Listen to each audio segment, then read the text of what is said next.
Hello dear students, welcome to बाइट बेट्रा। आज की इस वीडियो में हम लोग बात करने जा रहे हैं वर्किंग ऑफ मल्टीप्लेक्सर के बारे में। ठीक है, इससे पिछली वीडियो में हमने डिस्कस किया था कि मल्टीप्लेक्सर क्या होता है और मल्टीप्लेक्सर मतलब कैसे इंप्लीमेंट करते हैं एज ए न्यूमेरिकल पे। ठीक है, और पर इस वीडियो में हम लोग क्या करेंगे, इंटरनल वर्किंग के बारे में डिस्कस करेंगे कि मल्टीप्लेक्सर एक्चुअल में वर्क कैसे करता है इनसाइड द सर्किट्स। ठीक है, तो अगर आपको याद हो कि मल्टीप्लेक्सर के अंदर हमारे पास एक ब्लॉक डायग्राम होता था जहाँ पर हमारे पास चार इनपुट्स होते थे, जो कि हमारे इनपुट्स होते थे I0, I1, I2 and I3।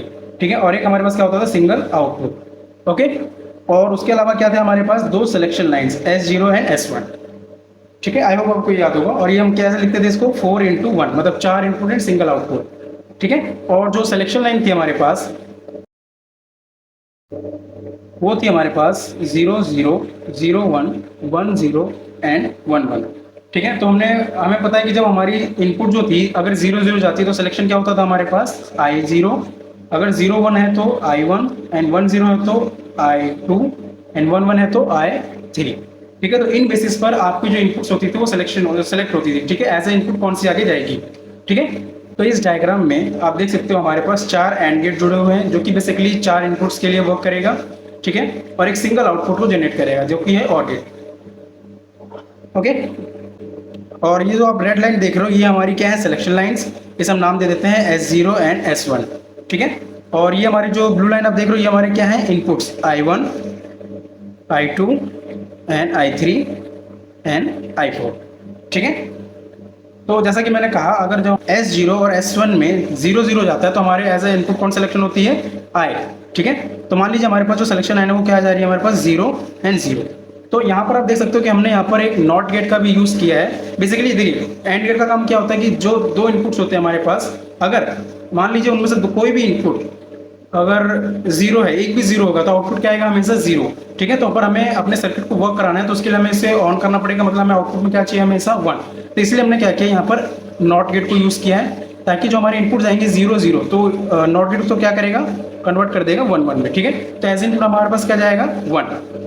ठीक है, और बाकी जो नेक्स्ट, जैसे मान लीजिए हमारे पास सेकंड सर्किट है तो मान लीजिए ये हमारे पास 0 है और ये भी हमारे पास 0 है, तो ये तो चलो नॉट गेट क्या करेगा, इस चीज को 1 में कन्वर्ट कर देगा, बट ये जो हमारा इनपुट है एज ए इनपुट सिंगल 0 ही जाएगा, तो यहाँ पर क्या जाएगा हमारा आउटपुट 0, मतलब ये डिसेबल हो जाएगा। ठीक है, नेक्स्ट इसी तरीके से अगर आप I3 में देखते हो तो यहाँ पर भी वही सेम होगा, अगर आप 0 0 भेजते हो तो ये 1 हो जाएगा और नेक्स्ट ऊपर 0, ये भी क्या हो जाएगा, डिसेबल। ठीक है, और एज यहाँ पर भी 0 0 तो जाहिर सी बात है यहाँ तो कोई और नॉट गेट है नहीं हमारे पास, तो आउटपुट में क्या जाएगा 0 0, जो कि इसकी वर्किंग में क्या हो जाएगी, एक तरीके से डिसेबल। ओके, तो इस तरीके से आपकी जो इनपुट्स होती हैं वो सिलेक्ट होती हैं। ओके, अब इसके अलावा हम लोग बात करते हैं, अगर मान लीजिए हमारे पास S0 और S1 की वैल्यू जो है वो है 0 एंड 1। ठीक है, तो 0 एंड 1 जो जब होती है तो हमारा आउटपुट इनपुट क्या होती थी हमारे पास, 2। ठीक है, जब हमारे पास 0 and 1 as a selection lines होंगी तो हमारा जो इनपुट होगा वो कौन सा सेलेक्ट होता था, हमेशा I2। ठीक है, तो हम लोग क्या करते हैं, इनपुट दे देते हैं जैसे 0 एंड 1। तो देखिए 0 है तो नॉट गेट उसको क्या कर देगा 1, और ये सेकंड जो हमारी इनपुट है वो क्या हमारे पास 1, तो आउटपुट में क्या जाएगा हमारे पास 1। ठीक है, तो मतलब जो I2 है ये हमारा क्या हो जाएगा, इनेबल हो जाएगा। ठीक है, और बाकी क्या हो जाएंगे हमारे डिसेबल। आप देख सकते हो जैसे मान लीजिए यहाँ पर हमारे पास 0 एंड 1 गए तो यहाँ से तो चलो हमारा 1 हो जाएगा, पर इस 1 का जो है वो क्या हो जाएगा 0।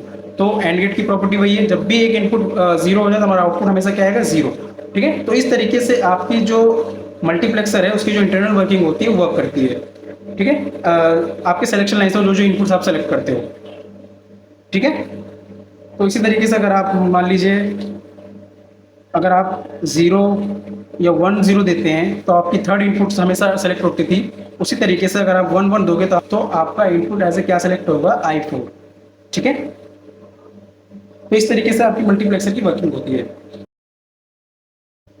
चाहो तो आप इसे SOP फॉर्म में भी लिख सकते हो, जैसे मान लीजिए S0 एंड S1 और I1। ठीक है, सेकंड जो हमारी इनपुट होती थी क्या होती थी, I2 S0 एंड S1, तो S0 के बाहर हमारा, थर्ड I3 S0 S1।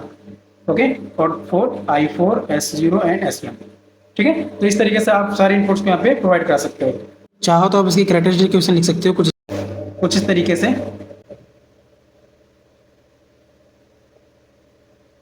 तो इस तरीके से आपका जो इंटरनल मल्टीप्लेक्सर होता है वर्क करता है। ओके, आई होप आपको सारे पॉइंट क्लियर होंगे। वीडियो अच्छा लगा तो लाइक करें, शेयर करें, सब्सक्राइब करें। Thank you.